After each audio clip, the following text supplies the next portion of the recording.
ونشهد أن لا إله إلا الله وحده لا شريك له ونشهد أن سيدنا ومولانا محمدا عبده ورسوله صلى الله عليه وعلى آله وأصحابه وسلم. أما بعد فأعوذ بالله من الشيطان الرجيم. بسم الله الرحمن الرحيم. يا أيها الذين آمنوا اتقوا الله حق تقاته ولا تموتن إلا وأنتم مسلمون. يا أيها الناس اتقوا ربكم الذي خلقكم من نفس واحدة وخلق منها زوجها وبث منهما رجالا كثيرا ونساء واتقوا الله الذي تساءلون به والأرحام إن الله كان عليكم رقيبا. يا أيها الذين آمنوا اتقوا الله وقولوا قولا سديدا يصلح لكم أعمالكم ويغفر لكم ذنوبكم ومن يطع الله ورسوله فقد فاز فوزا عظيما. صدق الله العظيم. وقال النبي صلى الله عليه وسلم النكاح من سنتي وقال صلى الله عليه وسلم من رغب عن سنتي فليس مني وقال صلى الله عليه وسلم اعلنوا هذا النكاح واجعلوه في المساجد او كما قال صلی اللہ علیہ وسلم. حضرات، یہ خطبہ نکاح ہے جو ابھی آپ نے سماعت فرمایا. شادی بیاہ کے ضمن میں جو اصلاحی تحریک ہم نے شروع کی تھی اس میں چند جو ابتدائی قدم اٹھائے گئے ہیں ان میں سے ایک یہی ہے کہ نکاح مسجد میں ہو. جیسے کہ جو آخری حدیث ابھی میں نے اس خطبے میں آپ کو سنائی ہے، ترمذی شریف کی روایت ہے کہ حضور نے فرمایا نکاح کا اعلان عام کیا کرو اور اسے مسجدوں میں منعقد کیا کرو. افسوس ہے کہ ہم نے اس پر عمل کو بالکل ترک کر دیا. اللہ تعالیٰ جن کو بھی یہ توفیق دے رہا ہے کہ وہ اس پر اثر نو عمل کا دوبارہ اس کو زندہ کریں، میں سمجھتا ہوں کہ اللہ تعالیٰ کے ہاں اجر و ثواب کے مستحق ہوں گے. دوسری بات یہ کہ یہ جو خطبہ ہے یہ محض رسمن نہیں ہے، یہ کوئی جنتر منتر کی طرح کی چیز نہیں ہے، بلکہ یہ خطبہ ہے تلقین کے لیے، تعلیم کے لیے.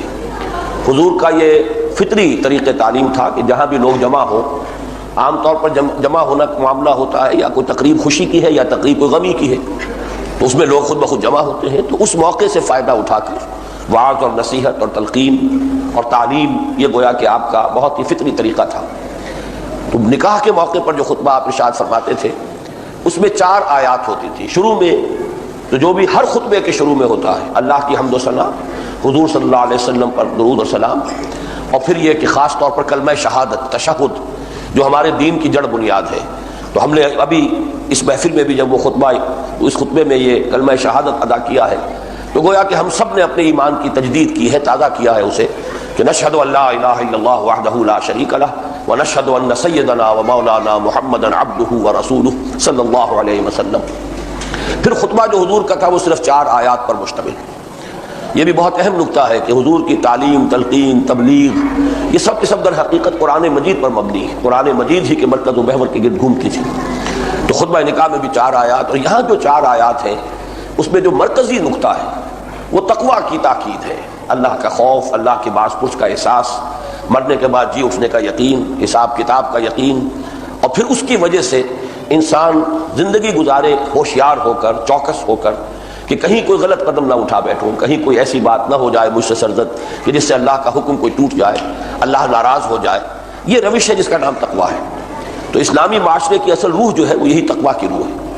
اور معاشرے کا چونکہ آپ کو معلوم ہے کہ معاشرہ کسے کہتے ہیں، یہ خاندانوں کا اجتماع ہے. خاندان ہے جو مل کر معاشرہ بناتے ہیں، اور ایک خاندان کی ابتدا ہوتی ہے نکاح سے. ایک مرد ایک عورت کے درمیان رشتہ ازدواج ہے، اس سے اب آگے اولاد ہوگی، ایک خاندان وجود میں آ جائے گا. تو حضور نے جو خاندان کا نقطہ آغاز ہے یعنی نکاح کی تقریب، اس میں جو آیات آپ نے اپنے خطبہ نکاح میں شامل کی ہیں، میرے نزدیک وہ قرآن مجید میں تقویٰ کی تاکید پر سب سے زیادہ مؤکد اور گاڑھی آیات ہے. فرمایا سورہ آل عمران کی آیت نمبر 102 ہے، یا ایھا الذین آمنوا اتقوا اللہ حق تقاتہ، اہل ایمان اللہ کا تقویٰ اختیار کرو جتنا کہ اس کے تقویٰ کا حق ہے. اور واقعہ یہ کہ کسی انسان کے لیے اللہ کا حق تقویٰ ادا کرنا ممکن نہیں، اسی لیے صحابہ گھبرا گئے، لیکن یہ تاکید کا انداز ہے. لیکن پھر جب آیت نازل ہوئی ہے سورہ تغابن کی کہ فاتقوا اللہ ما استطعتم، اپنی امکانی حد تک تقویٰ اختیار کرو، تو پھر صحابہ کی جان میں جان آئی. پھر اس آیت میں دوبارہ ایک اور بات فرمائی، ولا تموتن الا وانتم مسلمون، دیکھنا موت نہ آئے مگر فرما برداری کی حالت میں.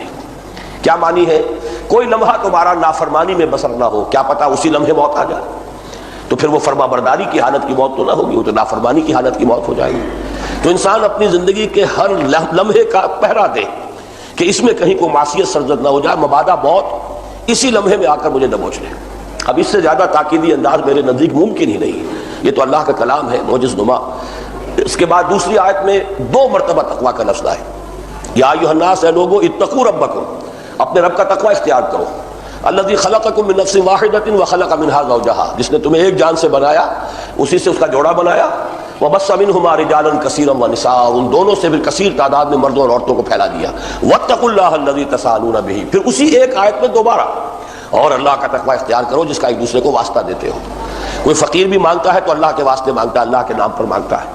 کہیں جھگڑے ہو جاتے ہیں تو پھر آخری دلیل یہ ہوتی ہے اللہ کے لیے مان لو اور بات ختم کرو۔ تو جس اللہ کا واسطہ بعد میں دینا ہے، پہلے اس کے احکام پر عمل کرو گے، جھگڑے ہی نہیں ہوں گے، فساد ہی نہیں ہوگا۔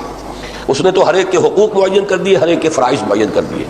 شوہر اپنا فرض ادا کرے، اپنے حقوق جو شریعت کے اس سے زائد کا تقاضا نہ کرے، بیوی اپنے فرائض ادا کرے اور جو حقوق شریعت میں اس کے ہیں اس سے زائد کا تقاضا نہ کرے، تو جھگڑا ہوگا ہی نہیں۔ گھر کی زندگی، گھریلو زندگی جو ہے وہ گویا کہ اس دنیا میں بھی جنت کا ایک نمونہ بن جائے گی۔ تو فرمایا واتقوا اللہ الذی تساءلون بہ والارحام ان اللہ کان علیکم رقیبا، یہ روح تقویٰ ہے۔ اللہ تم پر نگران ہے، تمہارا ہر عمل، ہر قول، ہر لفظ زبان سے نکال رہے، اللہ کے علم میں ہے۔ تو یہ تقویٰ کے لیے گویا کہ دوبارہ تاکید تیسری مرتبہ ہو گئی۔ 2 آیتیں سورہ احزاب کی ہیں، یا ایھا الذین آمنوا اتقوا اللہ وقولوا قولا سدیدا۔ یہاں تقویٰ کا لفظ دوبارہ تو نہیں لائے، لیکن تعبیر کیا ہے؟ اہل ایمان اللہ کا تقویٰ اختیار کرو اور زبان سے بات وہی نکالو جو درست ہو۔ یہ گویا کہ زبان کا تقویٰ ہو گیا، پہرا دو زبان پر کہ اس سے کوئی غلط لفظ جو ہے نکلنے نہ پائے۔ ما یلفظ من قول الا لدیہ رقیب عتید، جو بھی تم لفظ نکال رہے ہو وہ لکھنے والا موجود ہے، ریکارڈ ہو رہا ہے، جواب دہی کرنی پڑے گی۔ تو قولوا قولا سدیدا یصلح لکم اعمالکم، اللہ تمہارے سارے اعمال درست کر دے گا، ویغفر لکم ذنوبکم، کہیں کوئی خطا ہو گئی تو بخش بھی دے گا، گناہ کے پر توبہ کرو گے، عفو چاہو گے، معافی چاہو گے، اللہ معاف فرما دے گا۔ ومن یطع اللہ ورسولہ فقد فاز فوزا عظیما، جو اللہ اس کے رسول کا مطیع ہو گیا اس نے تو بڑی کامیابی حاصل کر لی۔ اللہم ربنا اجعلنا منہم، اے اللہ ہم سب کو ان لوگوں میں شامل فرما۔ بس حضور کا خطبہ تو اتنا ہی تھا، حضور کے خطبے بہت مختصر ہوتے تھے، لیکن بات کیا تھی کہ دل سے نکلتی تھی بات، دل پر جا کر اتر جاتی تھی، از دل خیزت بر دل ریزت۔ اور چونکہ زبان ان کی اپنی تھی، قرآن مجید پڑھ رہے ہیں، لسان نبوت سے قرآن مجید ادا ہو رہا ہے، تو براہ راست جو ہے لوگوں کو سمجھنے میں تو کوئی دقت نہیں، ترجمہ سمجھانے کی ضرورت نہیں، تو از دل خیزت بر دل ریزت کی کیفیت حاصل ہو جاتی تھی۔ بعد میں علماء نے اس خطبے میں کچھ چھوٹی چھوٹی احادیث کے کچھ ٹکڑے شامل کیے ہیں، 2 ہیں جو عام طور پر پڑھے جاتے ہیں کہ حضور نے فرمایا نکاح من سنتی، رہبانیت کی نفی ہے، تجرد کی نفی ہے۔ حضور نے فرمایا شادی شدہ ہو کر زندگی گزارنا، متأہل زندگی، یہ میری سنت ہے، نکاح میری سنت ہے۔ اس لیے کہ انسان اپنے کردار کی حفاظت کا ذریعہ بناتا ہے اس نکاح کو، جو جائز راستہ ہے، اپنی جو بھی ایک تقاضا اللہ نے رکھا ہوا ہے، بشری تقاضا، حیوانی تقاضا، اس کو پورا کرنے کا جائز راستہ اختیار کرو تاکہ ناجائز کی طرف تمہارا رخ نہ ہو، اس سے تم اپنے آپ کو بچا سکو۔ النکاح من سنتی، دوسری حدیث کا ٹکڑا ہے من رغب عن سنتی فلیس منی، جسے میری سنت پسند نہیں اس کا مجھ سے کوئی تعلق نہیں۔ اس کو ذرا تھوڑا سوچنا چاہیے کہ سنت صرف نکاح نہیں ہے، بلکہ یہ کہ سنت تو نام ہے پوری زندگی میں حضور کے نقش قدم کی پیروی، وضاقتہ بھی ہماری وہی ہو، رہن سہن بھی وہی ہو، اٹھنا بیٹھنا وہی ہو، رات کو سوئے تو اسی طرح داہنی کروٹ لے کر اپنا داہنا ہاتھ دانے گال کے نیچے رکھ کر، کیا اس میں لگتا ہے سونا ہے؟ سونے کے لیے یہ شکل اختیار کر لی تو گویا کہ حضور صلی اللہ علیہ وسلم کی سنت کی پیروی ہو گئی۔ تو زندگی کے ہر نقشے، لیکن اس سے آگے بڑھ کر معاملہ ہے۔ حضور کی سب سے بڑی سنت کیا ہے؟ سنت دعوت اور سنت اقامت دین۔ آپ نے اپنی پوری زندگی لگائی ہے، توانائیاں، صلاحیتیں، قوتیں کس کام میں لگائی؟ جائیداد بنائی، کاروبار جمایا، کیا کیا؟ آپ نے جو کچھ اپنی زندگی اپنے اندر تھا اسے کس کام میں لگایا؟ اللہ کے دین کو پھیلانا، اس کی دعوت اور اللہ کے کلمے کو سربلند کرنا، اس کی حکومت قائم کرنا۔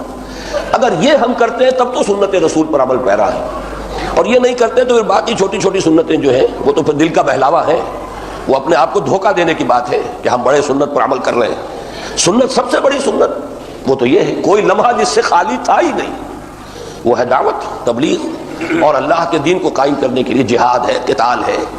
آپ میدان جنگ میں موجود ہیں، مجروح ہو رہے ہیں، آپ کے جسم مبارک سے خون بہہ رہا ہے، آپ کا دندان مبارک شہید ہوا ہے، تو اس رخ پر اگر ہماری زندگی نہیں ہے تو وہ تو پوری زندگی غیر مسنون زندگی ہے۔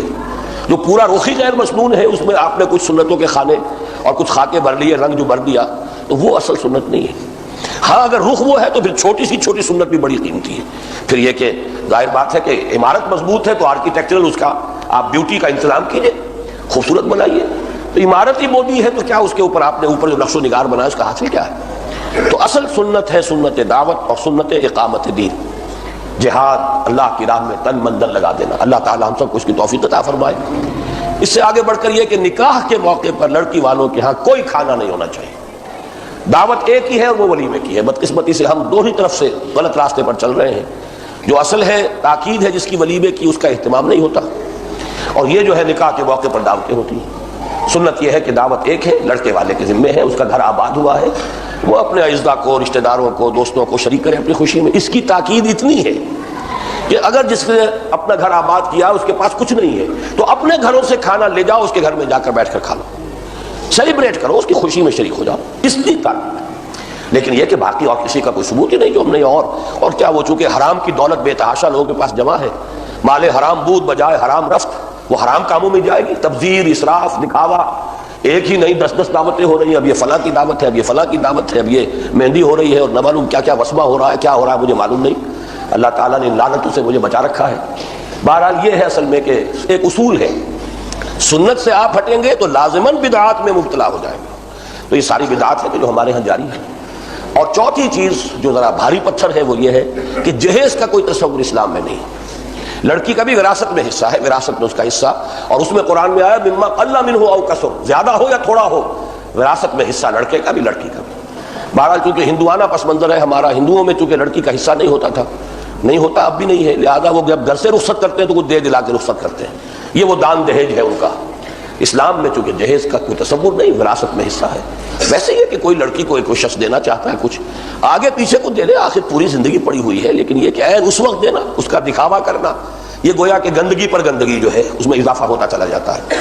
تو اللہ تعالیٰ جتنی بھی ہمت دے اس کے مطابق جو ہے ان چیزوں کو درست کرنا چاہیے. اب کھڑے ہو جائیے، کیونکہ آپ سب بھی اس نکاح کے گواہوں میں سے ہیں. ذوالفقار احمد خان لودھی ولد اسرار احمد خان لودھی، میں عزیزہ ذکیہ فیروز بنت عباد اللہ قریشی کو ان کے وکیل عابد علی کی اجازت سے آپ کے نکاح میں دیتا ہوں.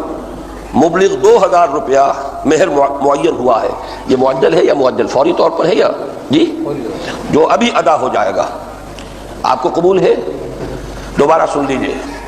ذوالفقار احمد خان لودھی ولد اسرار احمد خان لودھی، مکان 910 بی اسٹریٹ 17A محمود آباد 4.5 نمبر کراچی.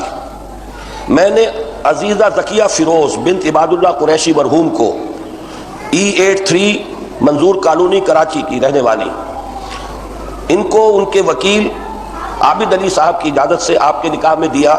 مہر 2000 روپیہ نقد جو اسی وقت ادا ہو جائے گا معین ہوا ہے. آپ نے قبول کیا؟ بس دعا کیجیے اللہ تعالیٰ. الحمدللہ الذی ہدانا لہذا وما کنا لنہتدی لولا ان ہدانا اللہ ربنا لا تزغ قلوبنا بعد اذ ہدیتنا وہب لنا من لدنک رحمہ انک انت الوہاب. اللہم بارک فی ھذا النکاح، اللہم بارک فی ھذا النکاح، اللہم بارک فی ھذا النکاح.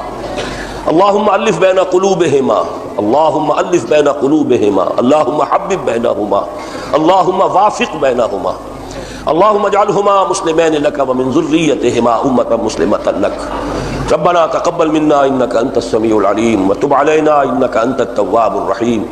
وصلی اللہ تعالی علی خیر خلقہ محمد وآلہ واصحابہ اجمعین برحمتک یا ارحم الراحمین.